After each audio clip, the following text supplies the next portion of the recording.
कि चाहे वो किसी भी कास्ट की हो, किसी भी धर्म की हो महिलाएं, उनके लिए बिल्कुल ऐसा बना दिया कि उनके लिए ना तो शिक्षा का दरबार था, ना तो कहीं जा सकती थी, ना तो कहीं आ सकती थी। अपनी मर्जी, उनकी कोई अपनी मर्जी नहीं हुआ करती थी। ऐसे विधान, ऐसा काला कानून हमारे देश में कभी लागू हुआ करता था।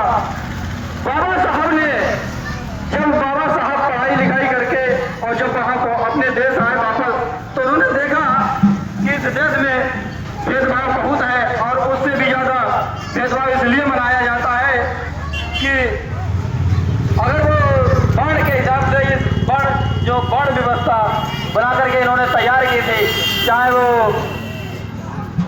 ब्राह्मण, क्षत्रिय, वैश्य, शूद्र, इन 4 वर्णों को बनाया था। और उन्होंने उस 4 वर्ण में सबसे नीचे पायदान पे था शूद्र वर्ण, जो 85% हमारे भारत के मूल निवासी हुआ करते थे। इस तरीके से उन्होंने बांट करके उस वर्ण में भी जातियां बना दी और कहा तुम्हारे ऊपर ये है, तुमसे बड़े ये है, तुम उनसे छोटे हो, तुम उनसे छोटे हो। इस तरीके से इनके साथ बैठ नहीं सकते हो, इनके साथ बोल नहीं सकते हो, इनके साथ खाना नहीं खा सकते हो। ऐसा कानून हुआ करता था हमारे देश में। बाबा साहब डॉक्टर B.R. अम्बेडकर जी, जब उन्होंने देखा कि मेरे साथ, मेरे लोगों के साथ ऐसा व्यवहार हो रहा है, जो यहाँ के लोग मूल निवासी हैं, जिनकी जमीन है, धन है, दौलत है, सब कुछ है, इनका लूट लिया गया है और उन्हीं को अधिकार नहीं मिल रहा है, उन्हीं को अधिकार नहीं दे रहे हैं ये लोग, उन्हीं के साथ भेदभाव करते हैं। ऐसे समाज के साथ जो सबसे बड़ा समाज है, और आज ये कुछ मुट्ठीवर लोगों ने गुलाम बना लिया है। इस चीज को लेकर के बाबा साहब ने कहा, समता सैनिक दल एक 24 सितंबर 1924 में बनाया था, और कहा इसके द्वारा ये देश की सेवा करूंगा और सब अधिकार, जितने भी अधिकार उनको अगर सावड़ को है, उतने भी अधिकार बराबर, मानव को बराबरी के अधिकार दिलाएंगे। मैं उन लोगों को अधिकार दिलाएंगे जो लोग, जिनका हमेशा से शोषण होता चला आया है, ऐसे लोगों को हम जरूर अधिकार दिलाएंगे। तब उन्होंने समता सैनिक दल अपने समाज की सुरक्षा के लिए उन्होंने तैयार किया। साथियों, आज लोग समता सैनिक दल का नाम नहीं लेते हैं, भूल गए थे यहाँ पर सभी समता, बाबा साहब ने भी कोई सेना बनाई है, भूल गए वो लोग जो बाबा साहब के केवल फोटो पर माल्यार्पण करने से नहीं, उनको पढ़ने से, उनको जानने से तभी आपको पता लगेगा कि हमारे बारे में। केवल हम लोग एक ही शब्द को जानते हैं कि बाबा साहब ने भारत का संविधान बनाया, यही तो जानते जाता था लोग कि भारत का संविधान बनाया। बाबा साहब ने जो किया है वो शायद इस पृथ्वी पर कोई भी मानव नहीं कर सकता है। ऐसा कानून बना, भारत का संविधान तो बनाया ही, लेकिन उसके साथ जो समानता का अधिकार दिया है, जो बराबरी का अधिकार दिया है, जो हमारे लिए जीने का अधिकार, एक तरह से जो मानव की तरह एक कभी जो उन्होंने बनाया संविधान, इसमें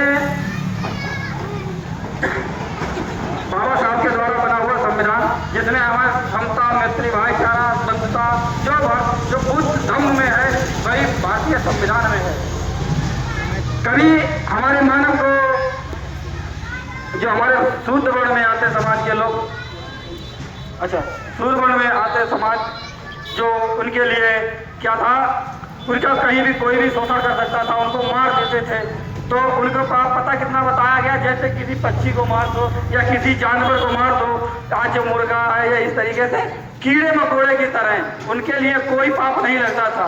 कहते थे कि इनको कितना भी मारो, इनके कोई पाप नहीं लगेगा।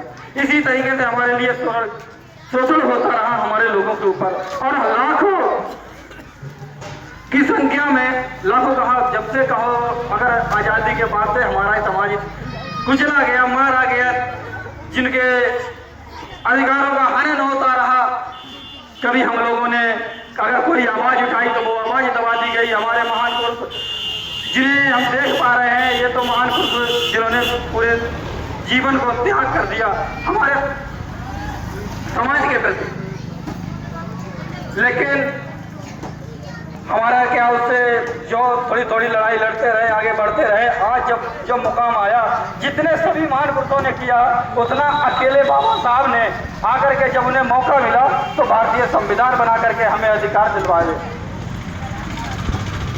और समता सैनिक दल की वजह से इन्होंने मनुस्मृति 25 दिसंबर 1927 में मनुस्मृति दहन की और कहा मैं ऐसे विधान को, ऐसे धर्म को मैं लात मारता हूं जो हमें समान जीने का अधिकार ना देता हो, हमें कपड़े पहनने से उनको दिक्कत हो रही है,